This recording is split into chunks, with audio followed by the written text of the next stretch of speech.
శ్రీనివాస్ గారు ఇక్కడ ఇప్పుడు ఏంటంటే తిరుగులేదు, నాకు తిరుగులేదు అంటే ట్రంప్ ధోరణి, ట్రంప్ వైఖరి, ట్రంప్ శైలి చూస్తున్నప్పుడు మనకి అనిపించేది అవును నన్నెవడ్రా ఏం చేసేది అని అంటారు కదా. అవును అలాగా ఇంకా నచ్చినట్టుగా నార్వే శాంతి బహుమతి నుంచి టారిఫ్లు విధించడం నుంచి ప్రతి దేశం వ్యవహారంలో పెట్టడం నుంచి తర్వాత పొరుగునున్న ఒక దేశం అధ్యక్షుడిని ఒక రాత్రికి రాత్రి లిఫ్ట్ చేయడం నుంచి అన్ని రకాలుగా ఉంది. కానీ తిరుగులేదు అనుకున్న ట్రంప్కి మాత్రం ఇది ఖచ్చితంగా దెబ్బ పడిందండి.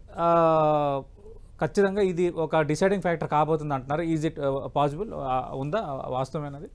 అదే అంటున్నాను. ఇప్పుడు మనకి ఏంటి అంటే ఆ యొక్క ఫైల్స్ టఫ్ టైం అని ట్రంప్కి tough time, that is one thing. And రెండోది ఆ ఫైల్స్ లో ఇప్పుడు ఏదైతే ఉన్నాయో ఆ యాక్ట్స్ లో ఈయన పాల్గొన్నట్టు కానీ, పీడోఫైల్ యాక్ట్స్ చేసినట్టు కానీ, లేకపోతే ఇంకో కొన్ని వార్తలు ఏంటంటే అప్పుడే పుట్టినటువంటి బిడ్డను కూడా ఈయన తిన్నాడు అనేటువంటి వార్తలు, ఇలాంటి ఏ అయితే వార్తలు వస్తున్నాయో ఈ వార్తలకు సంబంధించి ప్రూఫ్స్ గనక దొరికినట్లయితే ఖచ్చితంగా అతనికి గడ్డు కాలమే. That is end of his ఎరా. అలాగే ఇప్పుడు ఇందులో ఈ మొత్తం కూడా మనం ఫేక్ అని అంటలేదు.